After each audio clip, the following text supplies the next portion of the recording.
Police Minister Senzo Mchunu has raised concerns about the growing trend of drug trafficking in South Africa. This comes after several drug busts that have led to the seizure of hundreds of millions of rands worth of drugs in various parts of the country. In a statement issued by the South African Police Service, Mchunu said the fight against organized crime and drug trafficking requires a united front. He emphasized the use of cutting-edge technology and intelligence in combating organized crime syndicates. And for more insight on South Africa's organized crime challenges, we're joined by Thabang Bogopa, an independent crime researcher and forensic scientist. Thabang, welcome to Newzroom Afrika. Good morning. Morning. Thank you so much. Good morning. Before we get into it, what are the most critical factors contributing to the high levels of crime in South Africa? Thank you so much. One among the most, which is very popular, is the corruption rate in South Africa. And the second one would be the main factor that in South Africa we have a challenge in terms of conviction rate. We have a very low conviction rate. And in terms of organized crime, it takes so long for our courts to actually convict people for crime. It would take an average of 5 years just for a matter, a high court matter, to be finalized. And in that duration, often you'd find that the criminals or the perpetrators are on bail, meaning that the same syndicates continue repeating the same offenses until they are now convicted. So in that 5 years, at the time that they are convicted, they've done so much harm. And also they've accumulated so much money that they might be able to defeat the ends of justice. Let's talk about now the matter at hand, which is, of course, the alarming rates at which now the drug busts are taking place. What does the seizure of 300 million rands suggest about the scale and sophistication of drug trafficking operations in the country? Thank you, Ms. Chaba. Perhaps let me clarify first that the amount that you hear does not quantify the amount of drugs. Because you look at crystal meth, I want to give you a basic example. You'd find that it is just milligrams of it is 500 rand around Gauteng. So someone with 1 kg of crystal meth would be having 100,000 in the pockets. So that also we need to applaud the South African Police Services, because now we see them raiding successfully these people. But then let's talk about the recent one at the OR Tambo International Airport, that a common modus operandi is that they would send one person with low quantities of drugs or illicit substances, and they would tip off the law enforcement. And as in when the law enforcement are focused on that raid, drugs worth millions are being shipped into the country. So we need just to be careful that the law enforcement is not excessively diverted from the real criminal syndicates that are happening. What are the key performance indicators that should be used to measure the effectiveness of crime prevention in South Africa? A tricky one, a very tricky one. However, I think I would go back to the issue of conviction rate. Also the issue of specialized crime units. I want to clarify this, because you'd find that they say in Gauteng we have a specialized drug unit, but that drug unit is not part of Directorate for Priority Crime Investigations, which is known as the Hawks.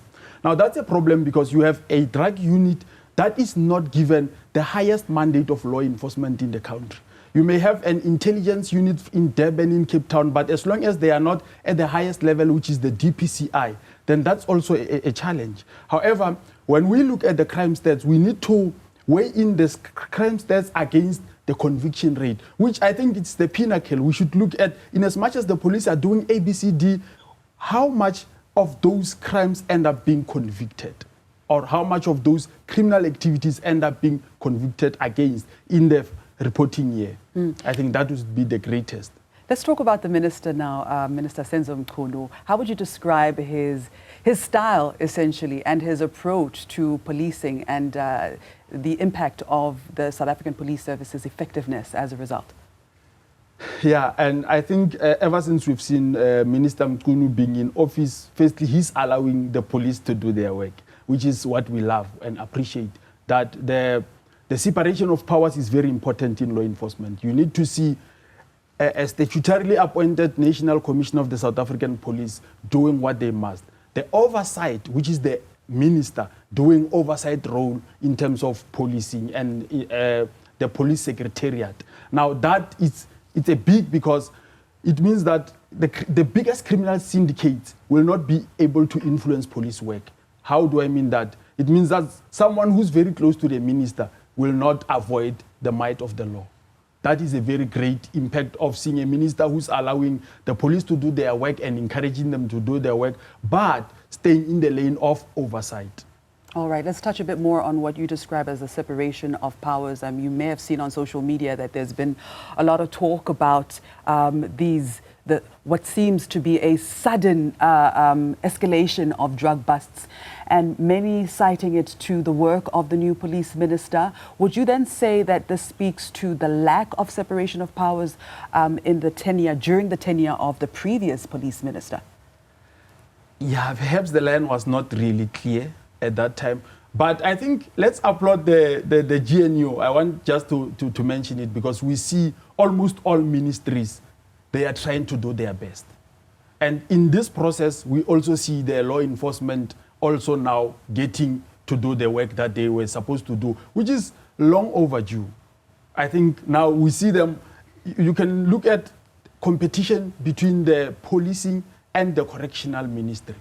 Correctional ministry is saying we are doing our best to stop the criminal syndicates from the prisons, which is actually the main source of criminal syndicates. Organized crime is mainly perpetuated from the prisons. Now, the SAPs are now pulling their socks to say, in as much as we see the correctional services doing so much work, because all this work that happens in the country comes back to SAPS. All the decades will be handled by the SAPS. Now, the SAPS, they are also pulling now their socks to say, we know of this syndicate. We don't want to hear from correctional saying that there's a syndicate outside. We want to be the ones championing the busts and all that. Thabang, what additional questions or concerns do you think need to be further explored in relation to the police in particular? Yeah, I would want to stick to the use of artificial intelligence and technology in terms of, because if you look at these criminal activities, particularly the recent one that we're focusing on of illicit substances, if we are going to rely on the forensic science laboratory, the main one which is in Pretoria, the backlog there is just too much. The results might not be released this year or next year. And that is a problem that we've seen internationally, that there's automated forensic science laboratories whereby you get the samples, you put it in. Even if no one is at the lab, the laboratory could yield results using artificial intelligence. And I think that's where the police should invest a lot of money. But that does not just need the police, it also needs the justice, because that evidence should be admissible in court.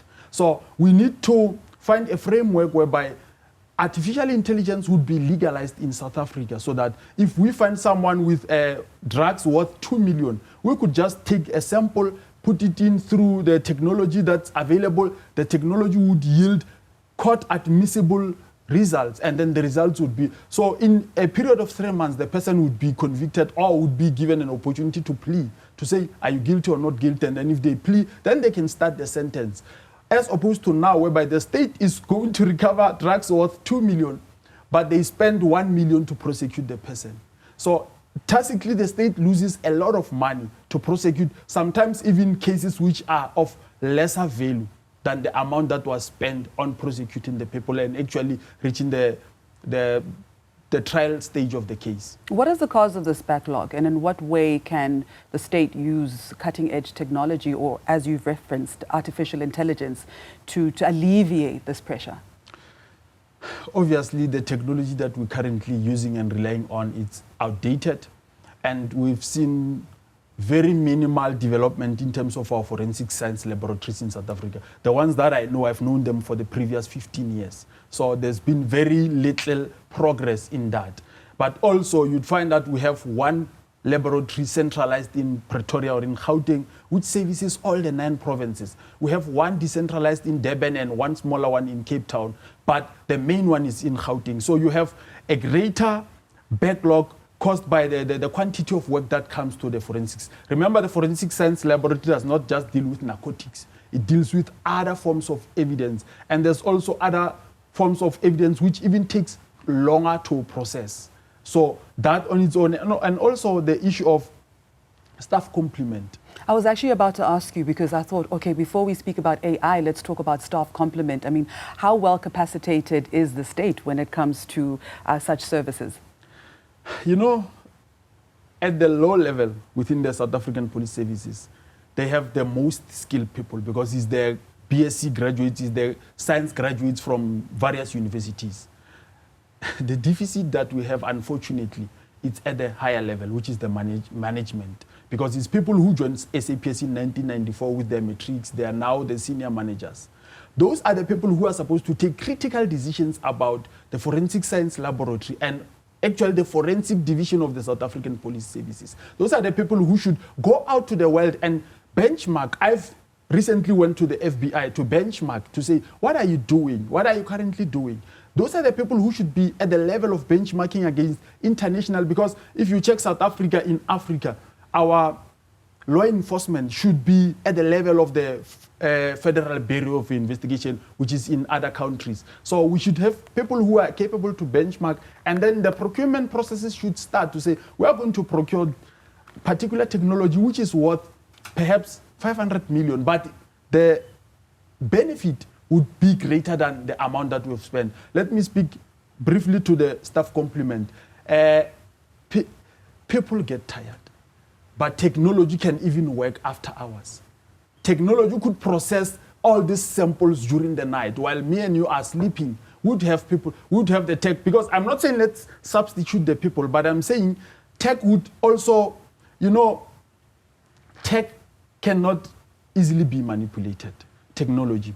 If I'm dealing with a case that involves mass chava, I could easily tamper with the evidence. We've seen that. As a human being? Yes, as a human being. We've seen a case because that's also a challenge that, in criminal syndicates, particularly organized crime, they have this popular saying that if you don't accept it, someone else will. We're talking about corruption now. That if you arrest me for this 30 million drugs, if you don't accept what I'm offering you, someone at a higher level will. And if that someone at the higher level accepts it, they can easily tamper with the whole evidence. They can tamper with the date it was recovered. The court will not admit it. They will tamper with serial numbers. Small things can easily, using lame words, throw evidence out of the court. So we need more technology that could be synchronized. And the human beings will come, because even now they are using technologies. They are not using their hands and eyes to test whether this is drugs. They are already using technology. But we need more advanced technology, particularly the AI, to complement the staff deficit that we have at the forensic science laboratories in our country. And speaking of capacity also, to what extent would you say that this may speak to career awareness at the secondary school level? And the reason I'm asking is because you are an independent researcher and a forensic scientist. I'd be interested to know how you came to know about this vocation as an option, as a career option. Yeah, thank you so much. I've studied forensic investigation, and I've previously served in the law enforcement agencies of our country, our Chapter 11 institutions, various. So, but I have to give SAPS the credit it deserves. They are doing a lot of career exhibitions. Annually, they have, I think, partnered with some of the biggest career exhibitions in the country. They do go out to schools. So that's where some of us got to know about all these opportunities, and in partnership with universities as well. Universities also do a lot of career awarenesses. But now there's careers that you only get to know about at advanced level, particularly postmasters. You then realize that, there's this career which little was known about it. So, of course, there's still more that needs to be done into which aspect of forensic science need to be studied more. All right. Because we still have a deficit in that aspect. We'll leave it right there. Thabang, thank you so much for your time and for your insights. Thank you so much. And we congratulate the SAPS for the great work that they are doing. Absolutely, absolutely. That was Thabang Bogopa, an independent crime researcher and forensic scientist. Up next, we bring you the latest sport news and updates. Rachel Makura is standing by with those details.